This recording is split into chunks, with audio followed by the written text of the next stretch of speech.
Hej alle sammen, og velkommen til den her video. I dag skal vi lave noget lidt nyt på den her kanal. Ud af træ skal vi lave en telefonholder, så vi kommer til at gennemgå step for step, så du også kan lave den derhjemme. Lad os komme i gang. Nu vil jeg gennemgå tingene, vi skal bruge. Først skal vi bruge 2 hammer, fordi vi er 2 personer. Man kan også bare bruge 1. Så kan vi også bruge en sav, et stykke kridt eller en blyant, hvis man har det, og et mindst 25 cm langt stykke træ, en fil med helst også takker her på siden, et stemmejern og et målebånd, eller hvad det nu hedder. Først tager du dit målebånd, og så tager du dit kridt eller blyant, så gerne være noget, der nemt kan komme af, og så måler du 15 cm på dit bræt. Så tager du din sav, som rent faktisk er en hemmelig retvinkelmåler. Så tager du håndtaget, putter helt op til den, ser lige, hvor min streg henne. Så tager du kridt eller blyant, og så tegner du ellers bare stregen hele vejen over. Du kan eventuelt lige tage skaftet og sætte ned her ved stregen, og så bare lige tage kridtet eller blyanten, og bare lige tegne op her, hvis du synes, det er lidt vildere. Så tager du din sav her, og eventuelt lige laver en lille ørneklo, lige sådan lige, og trækker du den op 3 gange. 1, 2, 3, og så begynder du ellers bare at save. Så når du har savet lidt, kan du begynde også at save lidt mere lige. Og husk også at få hjælp af en voksen, hvis I er under 10 år. Og husk også at spænde med sådan en spænde, så det ikke falder, og det hele bare går i stykker.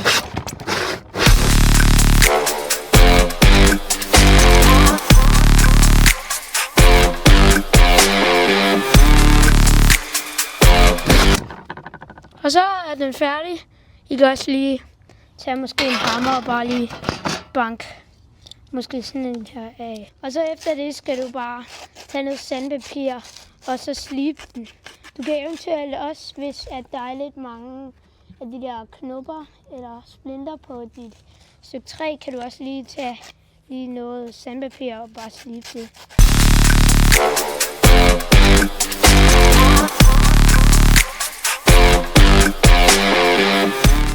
Når du er blevet færdig med at slibe din klods færdig, så skal du tage dit målebånd her igen, og så skal du bare måle præcis 3 cm.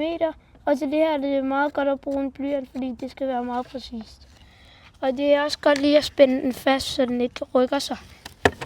Og så tager du din sav, og så med håndtaget ind til, så tager du, og så tegner du bare en lang streg her, ligesom før.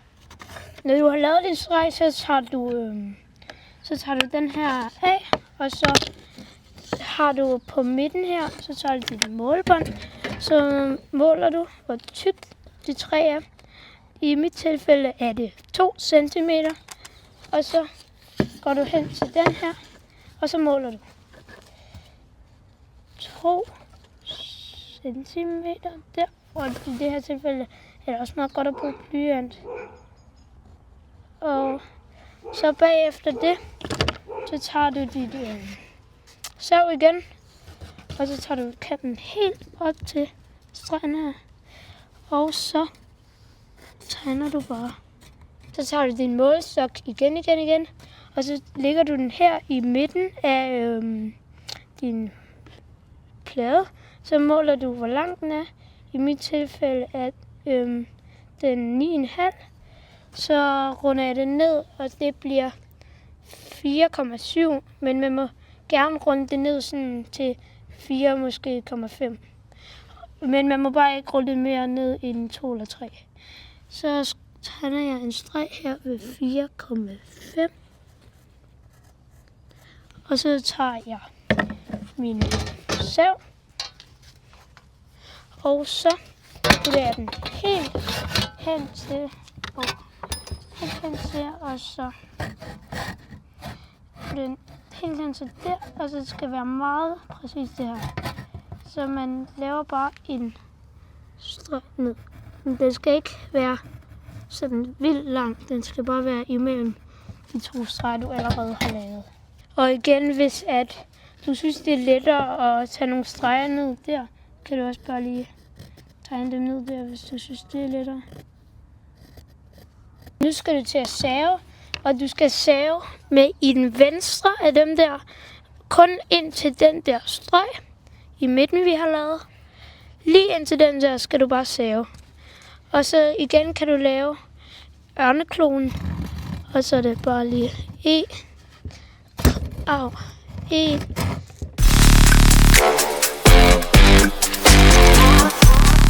Og når du så er færdig med den ene, det kan godt være meget svært at gøre det, så få lige hjælp af en voksen.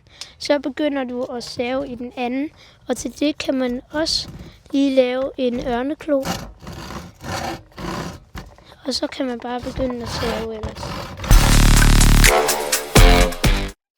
Nu når vi har fået savet de der 2 huller, så tager vi vores stemmejern. Vi har lige skiftet det ud, fordi det skal højst være 2 cm eller 1,5 cm bred og mindst 1 cm. Så tager man det, og sin hammer tager man også lige, og så tager man det ikke lige på stregen, men sådan lidt længere ud på den, lige i midten. Og så skulle den gerne flække af, lige når man slår her.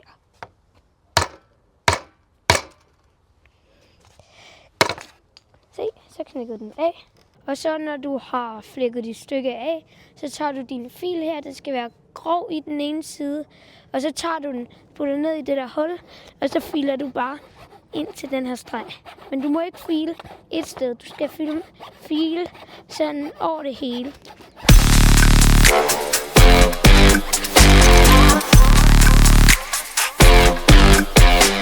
Nå, nu er vi færdige med den første del.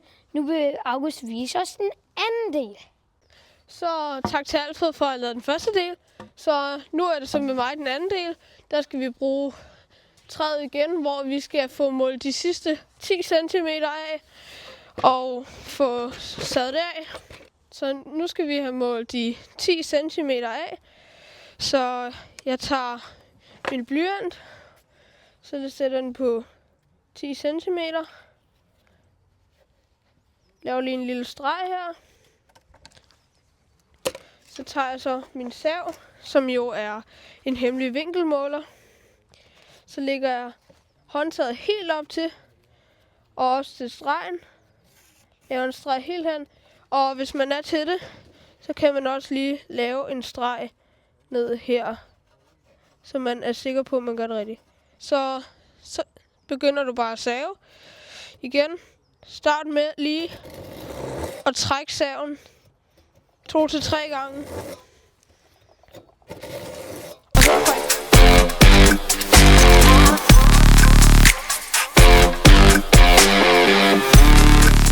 Så lidt ligesom du gjorde med den sidste klods, så hvis der hvor du har savet er lidt grovt, så kan du bare slibe det, så at du også kan arbejde bedre med det. Husk, så var det her stykke træ 2 cm tykt, som vi også målte på den anden. Så også på den her måler vi 2 cm ned her. Og igen, tager saven, lægger helt indtil, så at det bliver en perfekt lige streg. Og så liner far. Det var virkelig flot. Sætter den op til, og så laver du en streg. Så vi får en perfekt lige streg. I kan huske, den var cirka 9,5 cm lang. Så igen, vi tager målbåndet her. Så sætter vi en streg ved 4,5, fordi vi runder ned. Tager saven. Lægger helt den til. Sætter en streg imellem de to. Og så er vi klar til at save. Og igen, der tager vi den til venstre af de her to, hvor så laver vi den her streg ned, bare så man kan huske, hvor man skal lidt save. Og så tager du saven, trækker den 3 gange. Og når du har gjort det cirka 3 gange, så er du klar til at save.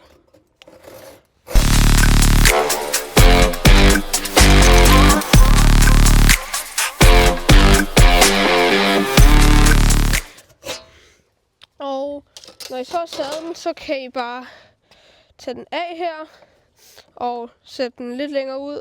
Og hvis du kan se her, for os gik det lidt galt. Vi fik savet lidt den forkerte vej herud. Så det er derfor, vi ikke lige kunne filme så meget af det. Nå. Men så tager I bare saven igen. Og husk I bare starten med 2-3 gange. Og så bare sav den anden ind til midterstregen.